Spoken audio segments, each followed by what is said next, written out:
Star Jam with RJ Sean. എന്റെ കൂടെ Johnny Antony ആണ് ഇന്ന് ക്ലബ് FM സ്റ്റാർ ജാമിൽ. Thappana director and right now നമുക്കൊരു സ്പെഷ്യൽ ഗസ്റ്റ് ഉണ്ട്. സർ ആരാന്നറിയോ? മിസ്റ്റർ തഫാന. ആൻഡ് അദ്ദേഹം പറഞ്ഞു മമ്മൂട്ടിക്ക് ആനയെ പേടിയാണെന്ന്. അങ്ങനെ പറഞ്ഞു. എനിക്ക് ആനയെ പേടിയാ. ശരിക്കും മമ്മൂട്ടിക്ക് ആനയെ പേടിയുണ്ടോ? എനിക്കങ്ങനെ തോന്നിട്ടില്ല. കാരണം ഞാൻ മമ്മൂക്ക് 2 സിനിമയിൽ ആനപ്പുറത്ത് കയറ്റിയിട്ടുള്ള ആളാണ്. അതായത് തുറപ്പുകാലിലും പുള്ളി അദ്ദേഹം ആനപ്പുറത്ത് കയറിയിട്ടുണ്ട്, പട്ടണത്തിൽ ഭൂതത്തിലും ആനപ്പുറത്ത് കയറിയിട്ടുണ്ട്. അതിന് ഉത്തരം അദ്ദേഹം പറയുന്നുണ്ട്. അല്ല, ആനപ്പുറത്ത് കയറി വന്ന ആന തന്നെ. അതിനേക്കാളും പേടിയായി ജോണി, അതുകൊണ്ട് പിന്നെ ആനപ്പുറത്ത് കയറി. ശരി, ജോണി ആന്റണിയെ മമ്മൂട്ടിക്ക് പേടിയാണോ? എനിക്ക് തോന്നിയാലും മമ്മൂക്കയ്ക്ക് ഈ ലോകത്ത് പേടി മമ്മൂക്ക മാത്രമേ ആണുള്ളൂ.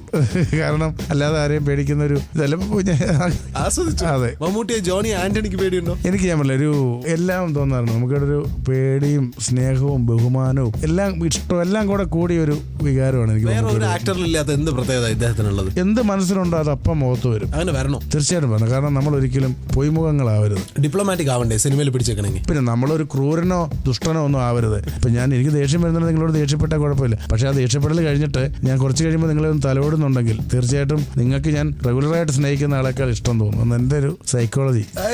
അത് കൊള്ളാം. മമ്മൂട്ടി ഇതിലേതാണ്? കൊമ്പനാന, മതയാന, താപ്പാന? മമ്മൂക്ക ബുദ്ധിയുടെ കാര്യത്തിൽ താപ്പാന, ശക്തിയുടെ കാര്യത്തിൽ കൊമ്പനാന, ദേഷ്യം വന്നാൽ മതയാന. അതെ, മമ്മൂക്ക താപ്പാനയുടെ അർത്ഥം പറയുന്നുണ്ട്. താപ്പാനയുടെ ഒരു അക്ഷരാർത്ഥം പറഞ്ഞു കഴിഞ്ഞാൽ കാട്ടാനകളെ പിടിക്കാൻ വേണ്ടി നമ്മൾ വാരിക്കുഴികൾ തീർക്കാറുണ്ട് വയനാട്ടിലൊക്കെ. അത് ആനയെ ഓടിച്ചു കൊണ്ടുവരുമ്പോൾ ആ വാരിക്കുഴിയിൽ ആന വീഴും. ആ ആനയെ പിടിച്ചു കയറ്റാൻ വേണ്ടി നാട്ടിൽ നിന്ന് ട്രെയിൻഡ് ആയിട്ടുള്ള ആനകൾ വരും. ആ ട്രെയിൻഡ് ആയിട്ടുള്ള ആനയുടെ പേരാണ് താപ്പാന എന്നാണ് എന്റെ അറിവ്. അതാണ് എന്റെ അക്ഷരാർത്ഥം. ജോണി ആന്റണിയുടെ ലൈഫിലെ താപ്പാന സത്യത്തിൽ മമ്മൂട്ടിയാണോ? What do you think? എന്റെ ലൈഫിൽ അങ്ങനെ ഒരുപാട് താപ്പാനമാരുണ്ടായിട്ടുണ്ട്. ഇപ്പൊ സിനിമയിൽ എത്തിച്ച ഒരു താപ്പാനയുണ്ട്, ജോക്കൂട്ടൻ എന്ന് പറഞ്ഞൊരു സുഹൃത്തുണ്ട്. ഇപ്പൊ ആദ്യമായി സിനിമ തന്ന ദിലീപ്. എനിക്ക് പട്ടണത്തിൽ ഭൂതം എന്ന് പറഞ്ഞ സിനിമ കുറച്ച് കുഴപ്പമായി സാമ്പത്തികമായിട്ട്. അപ്പോൾ ഒരു ദിവസം നമുക്ക് തന്നെ കാണുമ്പോൾ വരുന്നില്ല, അടുത്ത സംഭവമായിട്ട് വാ, നമുക്ക് പടം ചെയ്യണ്ടേ എന്ന് ചോദിക്കുന്ന ഒരു അവസ്ഥയുണ്ടല്ലോ. അതെനിക്ക് ഒരിക്കലും മറക്കാൻ പറ്റില്ല. തീർച്ചയായിട്ടും ഞാൻ ആ ഒരു കാര്യത്തിൽ നമുക്ക് 100 വട്ടം വണങ്ങുന്നു. ശരിക്കും താപ്പാന വേണോ സിനിമയിൽ പിടിച്ച് നിൽക്കണമെങ്കിൽ? നമ്മൾ താപ്പാനായിരിക്കണം. നമ്മളെ ആരും രക്ഷപ്പെടുത്താനോ സഹായിക്കാനോ ഒന്നും ഉണ്ടാവില്ല. നമ്മൾ സ്ട്രഗിൾ ചെയ്യുക. നമ്മൾ ഒരു അവശ്യ വസ്തുവായി ഇവൻ ഇൻഡസ്ട്രിക്ക് ആവശ്യമാണ്, ഇവൻ ഈ സിനിമയ്ക്ക് ആവശ്യമാണ് എന്ന് തോന്നിപ്പിച്ച് ഈ മേഖലയിൽ തോന്നിപ്പിച്ചെന്നല്ല, എങ്ങനെ തന്നെ ആയിരിക്കണം. അങ്ങനെയാണെങ്കിൽ നമുക്ക് ഒരു താപ്പാനയുടെ ആവശ്യമില്ല. ക്ലബ് FM സ്റ്റാർ ജാം എന്റെ കൂടെ ഉണ്ട് ജോണി ആന്റണി. ടൺ കണക്കിന് ഫൺ. ഹായ്, ഞാൻ ജോണി ആന്റണി. താപ്പാനയുടെ director Johny Antony is here with me. ഇന്നത്തെ തമിഴ് സിനിമയും മലയാള സിനിമയും തമ്മിലുള്ള വ്യത്യാസങ്ങൾ എന്താണ് ശരി? കാണി ഒരു മാക്സിമം പെർഫെക്ഷൻ, വളരെ നാച്ചുറൽ ആയിട്ടുള്ള ഒരു മേക്കിംഗ്, ആ രീതി എക്സ്പെരിമെന്റൽ സബ്ജക്റ്റുകളും അവിടെ ധാരാളമായി ഉണ്ടാവുന്നുണ്ട്. മലയാളത്തിൽ അത്ര ഉണ്ടാകുന്നില്ലെന്നല്ല, മലയാളത്തിൽ ഇപ്പോൾ ന്യൂ ജനറേഷൻ തരംഗം എന്നൊക്കെ ആൾക്കാർ പറയാറുണ്ട്. എന്തെങ്കിലും ഒന്ന് ആയിക്കഴിഞ്ഞാൽ പിന്നെ അത് കണ്ടമാനം അങ്ങോട്ട് ചെയ്ത് അതിന്റെ ആ ഒരു ട്രെൻഡ് അങ്ങ് ഇല്ലാതാക്കുന്ന ഒരു പ്രവണതയുണ്ട്.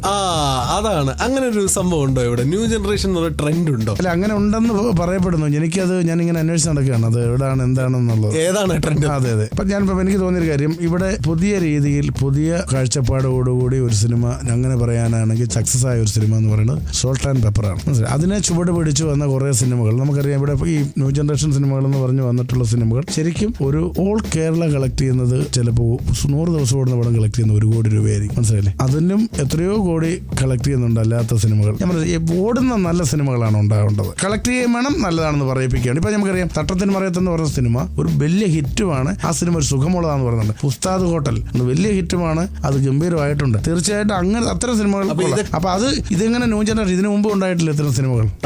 ഞാൻ പറയുന്നത് സിനിമയ്ക്ക് ഒരു ജനറേഷനേ ഉള്ളൂ. ആ ജനറേഷനിൽ പല ആളുകളും പല രീതിയിൽ അത്ഭുതങ്ങൾ ഉണ്ടാക്കുന്നു, ചില അത്ഭുതങ്ങൾ ഉണ്ടാക്കാതിരിക്കുന്നു, അങ്ങനെ മുന്നോട്ട് പോകുന്നു. ആസ് എ ഡയറക്ടർ ക്ലീൻ ആയിട്ട് പറയുകയാണെങ്കിൽ സർ, മേക്കിംഗിൽ ഒരു വ്യത്യാസമുണ്ടോ? സിനിമയിൽ ഓരോ കാലത്തും ഓരോ 2 വർഷം കൂടി ഇരിക്കുമ്പോഴും നമ്മളിപ്പം ഒരു മേക്കിംഗിൽ വ്യത്യാസം വന്നുകൊണ്ടിരിക്കും. ഇപ്പൊ എന്താണ് വ്യത്യാസം? ഇപ്പൊ ഞാൻ പറഞ്ഞില്ല, ഇപ്പൊ നമ്മൾ പണ്ടൊക്കെ കണ്ടമാനം കട്ട് ഷോട്ട്സും കാര്യങ്ങളും ഒക്കെ ഇട്ടിട്ടുള്ള ഒരു സംഭവം ഉണ്ടായിരുന്നു. ഇപ്പൊ അതല്ല. ഇപ്പൊ നമുക്ക് കുറച്ചൊരു ബ്ലോക്കിന്, അതായത് ഒരു വിഷ്വലിന് സാധ്യത കൊടുത്തിട്ടുള്ള ഡയറക്ടേഴ്സ് അല്ല, ഇതിനൊരു മൂഡുണ്ടാകണം. ഭയങ്കര വിഷ്വലിനെ കുറിച്ച് ഭയങ്കര ബോധവാന്മാരായിരിക്കുന്നു. പണ്ട് അങ്ങനെ ആയിരുന്നില്ല. ഇന്നല്ല, പണ്ട് കഥ പറച്ചിലും അതിന്റെ ബഹളങ്ങളും കാര്യങ്ങൾക്കും ആയിരുന്നു. പക്ഷെ ഇപ്പം ബഹളങ്ങൾക്ക് പോലും ഒരു ഭംഗി ഉണ്ടാവണം എന്നാഗ്രഹമുണ്ട്. എപ്പോഴെങ്കിലും ഇതേപോലെ തന്നെ so called new generation making style ഒരു ഫിലിം എടുക്കണം, അങ്ങനത്തെ ഒരു പടം വേണം, അങ്ങനെയൊക്കെ ഫീൽ ചെയ്തിട്ടുണ്ടോ ജോണി ആന്റണിക്ക്? എനിക്ക് അങ്ങനത്തെ പടമാണ്, ഇങ്ങനത്തെ പടമാണില്ല. എനിക്ക് വരുന്ന വിഷയങ്ങൾ, എനിക്ക് ഇഷ്ടപ്പെടുന്ന വിഷയങ്ങൾ ഭംഗിയായി ചെയ്യാൻ കഴിയും. അല്ല അവരെടുത്ത പോലെ ഇവരെടുത്ത പോലെ ഒന്നുമില്ല. എനിക്ക് ജോണി ആന്റണി എടുക്കുന്ന പോലെ എനിക്ക് ഇഷ്ടപ്പെടുന്ന സിനിമകൾ എനിക്ക് എന്റെ രീതിയിൽ തന്നെ എടുക്കണമെന്നേ ഉള്ളൂ. That makes you a filmmaker and he is Johnny Anthony with us on Club FM. Star Jam. Done കണക്കിന് ഫൺ. Club FM സ്റ്റാർ ജാമിൽ എന്റെ കൂടെ ഉണ്ട് Johnny Antony. Welcome back to the show sir. Thank you. നമ്മൾ show close ചെയ്യാൻ പോവാണ്. അതിനു മുമ്പ് ഞാൻ ഒരു ചെറിയ റൗണ്ട് കൂടി നടത്താൻ പോവാണ്. ഇറ്റ്സ് കോൾഡ് 10 കണക്കിന് ഫൺ. 10 കണക്കിന് ഫൺ. 10 കണക്കിന് ഫൺ. ആൻഡ് 10 ക്വസ്റ്റ്യൻ ചോദിക്കും. ട്രൂ ഓർ ഫാൾസ് എന്ന് മാത്രം പറഞ്ഞാൽ മതി. താപ്പാനയിൽ മമ്മൂട്ടി ഒരു കള്ളനാണ്. True or false? ട്രൂ. മമ്മൂട്ടിയുടെ മുഖത്ത് സത്യത്തിൽ ഒരു കള്ള ലക്ഷണമുണ്ട്. True or false? ഫാൾസ്. അതല്ല, ലക്ഷണം വേണമെന്നില്ല, അഭിനയിക്കാൻ മതി. ഇത്തവണത്തെ സ്റ്റേറ്റ് അവാർഡ്സ് ഡിക്ലറേഷൻ എന്നെ നിരാശപ്പെടുത്തി. True or false? നിരാശപ്പെടുത്തിയില്ല. പിന്നെ അതിനുശേഷം ചിലരുടെ പ്രതികരണം എന്നെ നിരാശപ്പെടുത്തി. ഞാൻ അതിനോട് വലിയ താല്പര്യം കാണിച്ചില്ല. ഓൾറൈറ്റ്. ഒരു ദിവസം 5 മെസ്സേജ് ആക്കിയത് നല്ല കാര്യം ആണോ? ഇതൊന്നും ഇല്ലാഞ്ഞ കാലത്ത് ഇവിടെ എല്ലാ കാര്യങ്ങളും ഭംഗിയായിട്ട് നടക്കുമായിരുന്നു. ഇതിലും സ്പീഡിൽ നടക്കുമായിരുന്നു. ഇന്ന് ഇത് ഫെസിലിറ്റി കൂടി, പക്ഷേ ആളുകൾ സ്ലോ ആയിക്കൊണ്ടിരിക്കുന്നു. ഇപ്പൊ ധോനി വിളിച്ചിട്ട് ഫോൺ എടുക്കുന്നില്ല എന്ന് അമിതാഭ് ബച്ചൻ വരെ കംപ്ലൈന്റ് ചെയ്യുന്നുണ്ട്. ഇൻഡസ്ട്രിക്കകത്ത് ഇപ്പോഴും ഫോൺ വിളിച്ചിട്ട് എടുക്കാത്ത ആക്ടേഴ്സ് ഉണ്ടോ? പണ്ടൊരു ആക്ടറിന് പേര് കേട്ടിട്ടുണ്ട്, അതല്ലാണ്ട് ആസ് എ ഡയറക്ടർ പറയാം. ഉണ്ടാവും. ഞാൻ ആരെങ്കിലും വിളിച്ചിട്ട് ഒരു പ്രാവശ്യം കിട്ടുന്നില്ല, പിന്നെ അയാളെ വിളിക്കില്ല. ആണോ? കാരണം പിന്നെ വിളിക്കേണ്ട കാര്യമില്ല. പിന്നെ നേരിട്ട് കാണുമോ, അല്ലെങ്കിൽ അയാൾ ആ നമ്പർ കേട്ടിട്ട് ഇതിനെ തിരിച്ചു വിളിക്കുന്നുണ്ടല്ലേ ഉള്ളൂ. അല്ല, സ്ഥിരമായിട്ട് ട്രൈ ചെയ്തുകൊണ്ടിരിക്കാറില്ല. ഒന്നുള്ളൂ, കാരണം നമ്മുടെ മിസ്സുകൾ അവിടെ കാണുമല്ലോ, നമ്മളെ ആവശ്യമുള്ളവർ തിരിച്ചു വിളിക്കും. ആൻഡ് ക്ലബ് FM-ന്റെ ഓട്ടോഗ്രാഫ്ഡ് മഗ് നമ്മൾ ഫേസ്ബുക്കിലൂടെ കോൺടെസ്റ്റ് നടത്തി കൊടുക്കാൻ പോവാണ്. ഇപ്പൊ ഈ ഷോ കേട്ടുകൊണ്ടിരിക്കുന്നവർക്ക് താപ്പാനെ കുറിച്ച് ഒരു ക്വസ്റ്റ്യൻ ചോദിക്കണം. Your question.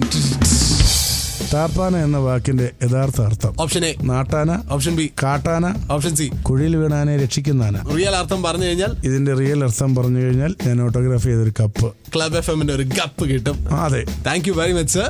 And finally, how is star jam? ഉഗ്രൻ. തീർച്ചയായിട്ടും ഞാൻ ഒരുപാട് എൻജോയ് ചെയ്തു. ഷാൻ ഒരു മഹാതാപ്പാനെയാണ്. ഷാൻ എന്നെ കുഴപ്പിച്ച് കളഞ്ഞു. ആണോ? ഞാൻ സാറെ കുഴിയിൽ വീഴ്ത്തിയോ? തീർച്ചയായിട്ടും. ഇനി ആര് രക്ഷിക്കും? ടൺ കണക്കിന് ഫൺ.